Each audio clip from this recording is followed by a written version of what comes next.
Hi everyone, my name is Elkordy, and the title of my study is Digital Badges for STEM Learning in Grades 6 through 10, a comparative analysis using hierarchical linear modeling.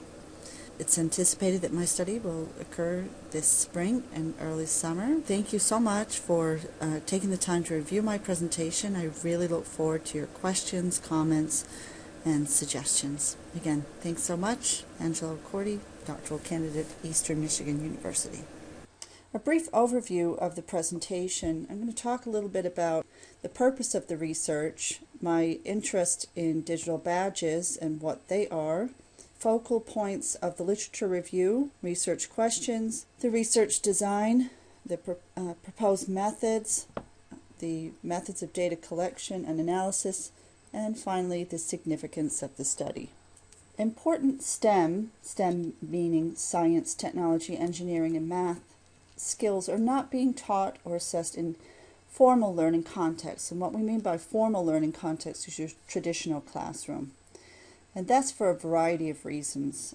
For example, the emphasis on teacher accountability has led to an increased regime of standardized testing. The so-called higher order thinking skills, creating and synthesizing, are very difficult to assess using standardized tests. And usually what gets tested gets taught.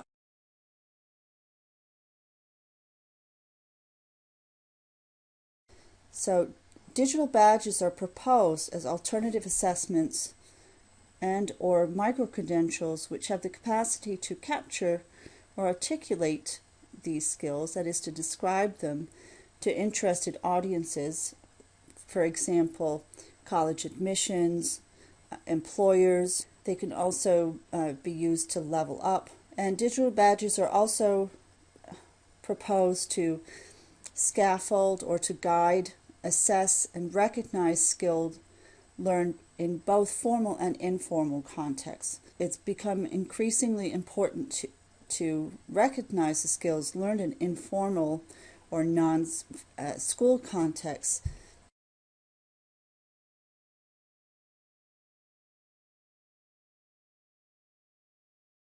So what are digital badges? Well, digital badges are an updated version of, for example, the Boy or Girl Scout badge. So you have tasks which must be completed and skills or competencies that must be learned, and then there's an evaluation of the learning and a conferring of the badge. And the badge signifies that the holder has attained these skill sets to mastery. So digital badges have been proposed because of the difficulties inherent in the current grading systems and what is essentially left unassessed and not articulated or recognized.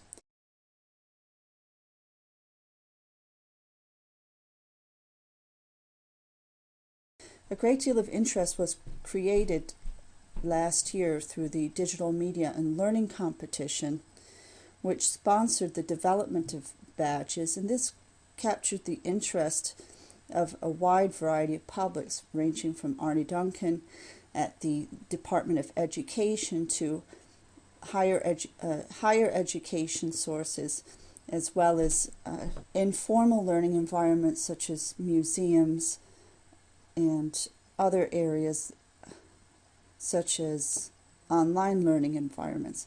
So essentially the premise is that for my badges that kids will participate in activities and try to earn badges by showing mastery learning in specific STEM skills. For example, what you're looking at is a projected trajectory of learning in analyzing and interpreting data. These are aligned loosely with the revised Bloom's taxonomy, which of course is of learning objectives or of increasing cognitive difficulty. Standards are used whenever possible.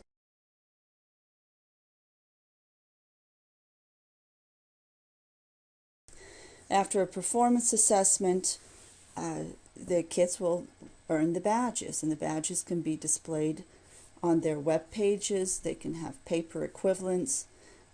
So That's the process. The development of an open badge infrastructure, or OBI, by Mozilla has really spurred the interest and development of the digital badges, because they're dealing with, they're resolving the technical difficulties of having people issue badges and users being able to display them on their digital media. To learn more about digital badges, I encourage you to take a look at this article, this blog piece that I wrote in October for the National Council of Professors of Educational Administration. The URL is below, and although it's geared to a higher education audience, the premise is at the same. In addition, there'll be resources at the end of the presentation.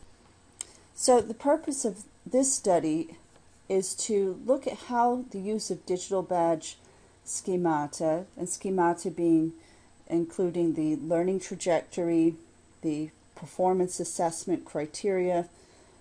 For my badges, I'll be providing a rubric or guidelines on how to accomplish mastery, some resources for the kids where they can learn more if they wish outside of the classroom environment. I want to take a look at how the use of the digital badge as an intervention to guide, assess, and communicate learning, how this impacts various characteristics such as motivation, affect, learning behaviors, self-efficacy, and learning is measured by the number of digital badges attempted and or earned. So it's not a definitive measure, it is in fact a relative measure. So we know that kids are motivated by badges, but we don't really know how they work in the learning environment exactly. So the purpose of my study is to gain more information to inform educational leaders and teacher leaders in the classrooms. Just very briefly, the literature focus for this study is upon the need for STEM skills, the need for teaching and assessing of STEM and 21st century skills, student characteristics, how students prefer to learn, the learning specifically social constructivism, and how the connected learning model is an updated model which places learning in a sociocultural context for digital learners. The connected learning model proposed by Mimi Ito, researchers working with her, is proposed as a conceptual framework. The model proposes that there are learning principles.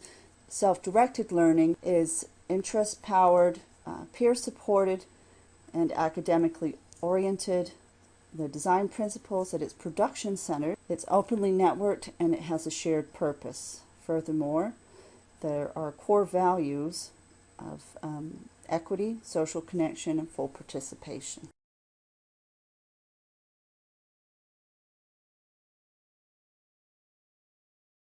The research questions are: how does the use of digital badge schemata to support, assess, and recognize learning impact student characteristics, specifically motivation, self-efficacy, affect, learning strategies, and learning skills acquisition? And 2, which statistically significant factors of the learning environment affect digital badge acquisition? It's hypothesized that factors associated with the connected learning model impact the digital badge acquisition. So this is an explanatory research design. It's a quantitative study. The data sources are primarily surveys pre and post, and that's of the youth or student participants and the teacher or mentors. This study will take place in both formal and informal environments. That is, it will take place in after-school programs, in the classroom, perhaps in summer programs, at museums, and the badge criteria are designed to facilitate that. The badge design facilitates its application across different contexts, different learning contexts. In addition, Edmodo will provide some information about youth learning habits, and as well I'll be gathering data from the analytics from the digital badging platform. The data will be analyzed using statistical techniques in SPSS, and then hierarchical linear modeling will be applied. So here are my variables. I'm looking at student characteristics, which include demographics, also learning preferences and digital media use. Looking at the environment, which includes teacher/educator variables, teacher attitude, the leadership attitude to the digital badge program. Do they think it's a good idea? What are their expectations? In addition, there are student attributes, and these are the dependent variables that I'm primarily looking at. Are there changes as a result of the digital badge program in learning strategies, self-regulation, the student's self-efficacy for STEM content, if the student's affect in regard to STEM content changes, do they like it more? Motivation, and also looking at the number of badges that were attempted and at which level, and the number that were earned and which level. Methods and procedures, going to recruit samples in the process of developing the badges. So after implementation of the badge program, teachers and student participants and teacher/leader participants will be surveyed pre and post treatment or implementation of the badge program. The data will be collected and analyzed using the methods previously described. For data collection, I'm going to use questions from survey tools that have established reliability and validity, and these are the areas for the teacher educator that I'm looking at pre and post treatment. Here are some of the instruments I'm looking at for data collection for the student/youth participants.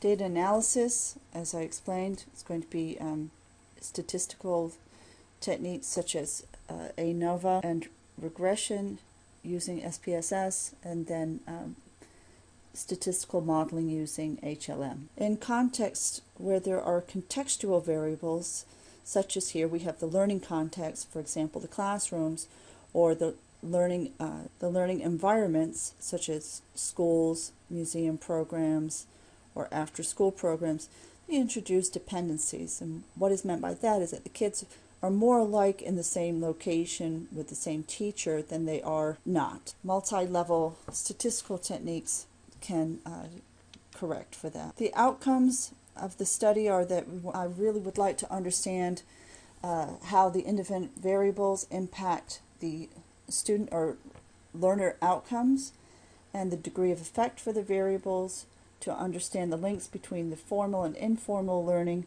that is, the learning context. I hope to be able to construct profiles of learners correlated by the extent of the effects and to elucidate possible causal effects. The significance of the study.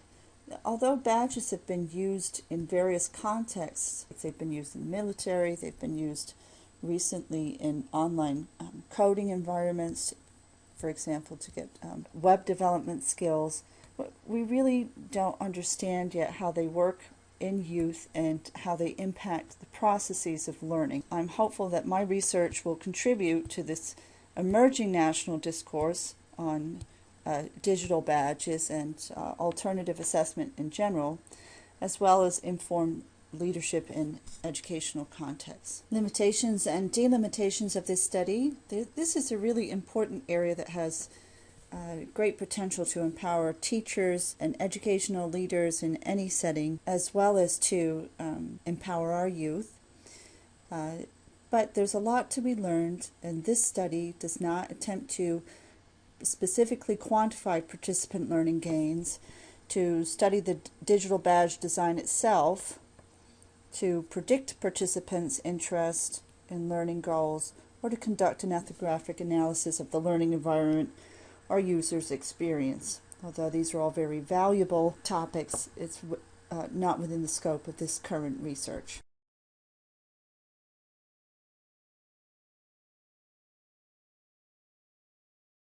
I'm currently in the process of recruiting participants for this study, which I anticipate will be occurring pending human subjects approval between April and early fall of this year in grades 6 through 10. So if you'd like to learn more to see if this perhaps might be a good fit, please contact either myself or my dissertation chair, Dr. James Berry. I thank you so much for taking the time to review my presentation, and I look forward to your comments, questions, suggestions. So thank you for taking the time.